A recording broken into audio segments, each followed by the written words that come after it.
Ini apa maksudnya? Nyinggung-nyinggung. 300 juta. Iya, kalian apa urusannya? Dengar ya baik-baik ya, derajat. Vivi, tahan Vivi. Ingat Vivi. loh. Puasa. Puasa nih. Sabar. Ya. Awas. Biasanya kalau yang jumawa itu nanti dibalas sama Allah. Enggak, ada ranahnya masing-masing, Bos. Urus aja Bahrain, kita Indonesia urus Indonesia gitu loh. Ya, itu bagiannya Bang Yaman nanti. Biar ini ya. Iya, makanya. Oke. Agak emosi, mohon maaf ya, emosi. Itu kan Ramadan ya. Betul. Tapi kalau udah nyinggung nasionalisme saya, wah itu saya maju tuh. Betul. Ya mungkin mau nyari exposure kali, Vi. Indonesia banyak nih kan pengguna sosial medianya. Bener. Jadi biar rame gitu Oke. loh. Tapi tetap ya nggak menggoyahkan semangat kita. Cyber kayak gitu ala. Saya menarik nih, saya garis bawahi ya soal sosial media. Nah ada nih yang kemarin teriak-teriak di sosial media. Nah, ini menarik, kalau ini menarik. Ya Pak Carlos, berikan penjelasan kepada kami. Kenapa Anda teriak-teriak nih? Poinnya banyak gitu. Mau dijelasin yang mana dulu nih? Ya kayak bisa terpanggil untuk bersuara seperti itu. Gimana Kekecewaan kah atau ketidakpuasan kah? Semua ada di situ, kekecewaan, ketidakpuasan, Oke. keresahan, akhirnya muncullah narasi seperti itu. Kan saya kan lumayan ngikutin nih di eranya STY. Oke. Setelah beberapa tahun yang lalu juga lumayan ngikutin. 5 tahun ya? Ya, yang waktu kalau nggak salah tuh yang apa tuh Bang yang di sini yang kita sama Malaysia di final tuh AFF ya? Iya, Oh AFF kemarin ya? Ya, yang 2010 tuh. Iya. Nah, sekarang ngikutin lagi. Keputusannya sih yang lumayan blunder yang menurut saya pribadi. Itu ya akhirnya ngelihat hasil kemarin, ya keresahan itu muncul dan memang kayaknya harus disuarakan deh. Gitu. Mungkin memanggil Mas STY kan nggak mungkin. Iyalah, oke. Iya kan, Istilah orang kan agak forget kecil the lah. past and Iya, face the future gitu. karena kan yang sekarang kan si Om itu Clifford. ya Iya. si Tapi si sebenarnya- Om Clifford yang bikin timnas kelipet gitu ya.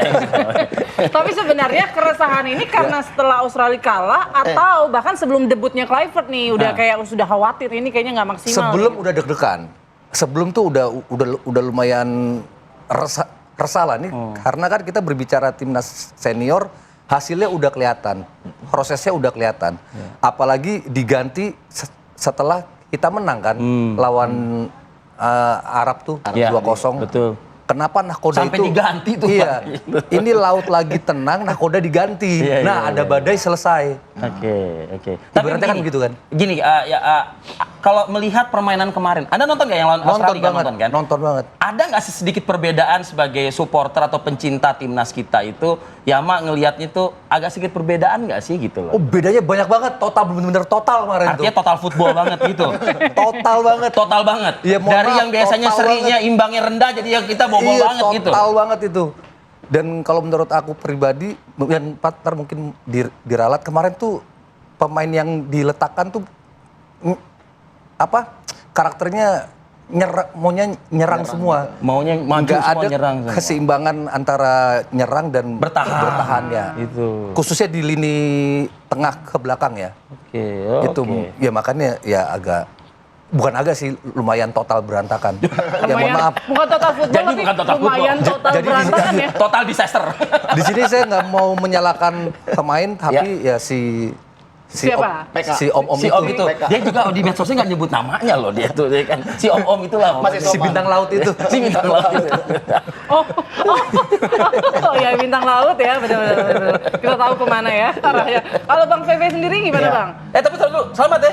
Apa nih? Runner up ya. Oh iya, Wes. benar-benar. Terima kasih. Di Dubai itu. Di Dubai Sharjah. Ya kalau saya sih untuk melihat flashback kemarin pertandingan lawan Australia, saya juga pernah berbicara juga beberapa podcast sebelum pertandingan berlangsung. Saya pikir juga seharusnya kita realistis ya. Kenapa? Harusnya juga jajaran pelatih ini mungkin bisa melakukan analisa evaluasi bagaimana ketika pada saat Bahrain mengalahkan Australia di kandang Australia ketika itu. Ya. Di mana permainan Bahrain ini benar-benar mereka defend total. Mereka itu ball position itu 72 berbanding 28% Bahrain. Ya. Ketika Padahal dia away ya Bahrain itu ya. Away, dia Mainnya bertahan itu total. Australia loh. Iya, dan dia sangat realistis ya. Nah, sementara akhirnya ketika pada saat terjadilah disaster untuk tim dari Australia, Yengi kartu merah di 77 menit 77 dan akhirnya Sutar membuat gol bunuh diri di menit 89 kemenangan untuk Bahrain. Artinya apa? Bahrain mereka benar-benar tahu bagaimana kekuatan dari Australia dan itu tidak kita lakukan. Kita Kemarin tuh bermain. enggak ya? Kemarin tuh miss lah kayaknya gitu. ya. Kalau saya pikir mungkin oke lah. Ciri-cirinya apa kalau misalnya Anda mengatakan tidak dilakukan gitu? Terkesan kayak kita bermain Enggak, buta gitu atau gimana gini, Bang? kalau saya bilang begini, memang nggak gampang bagi Patrick dan juga jajaran pelatih untuk bisa merubah langsung karena memang kita tahu ya mereka sangat minim waktu bertemu. Cuma dua kali latihan. Nah 2 kali latihan cuma bisa tim mini football yang juara langsung di Sarja.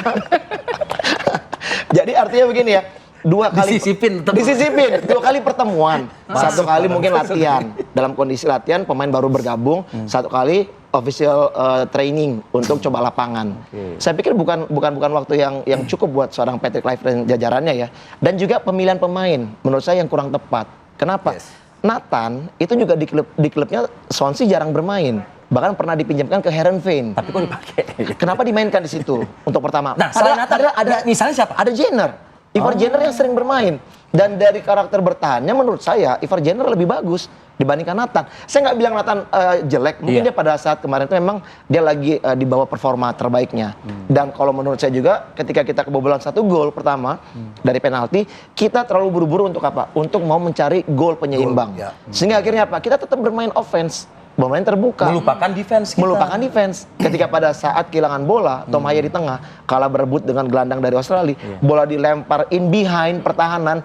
Sementara ini Izzes sama Hilgers sudah out position. Betul. Akhirnya apa? Pemain Velupela ya kalau nggak salah namanya itu berhadapan langsung dengan Paes, bola di lob selesai. Nah, menurut Bang V, Dan setelah itu makin kacau sampai gol ketiga juga. menurut Bang V apa pertimbangannya kalau misalnya memilih man markingnya kurang tepat begitu lah ya? Loh, Posisi orang-orangnya belum pemainnya kurang Jadi tepat. begini, kalau menurut saya kita bermain di kandang lawan. Kalau menurut saya kita harusnya lebih banyak memperkuat sektor tengah.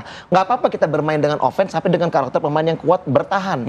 Ya, kalau kita bermain kemarin tuh kalau saya lihat Nathan Choon ini bermain sebagai seorang holding midfielder dan kita ada 2 pemain di depan yang punya tipikal menyerang. Ada Marcelino dan juga di sana ada Tom Haye. Tom Haye, Marcelino untuk transisi defense itu kurang bagus menurut saya. Jadi harusnya bisa bermain dengan Pelupesi di sana juga dengan Ivar Jenner. Mengoptimalkan Pelupesi. Betul.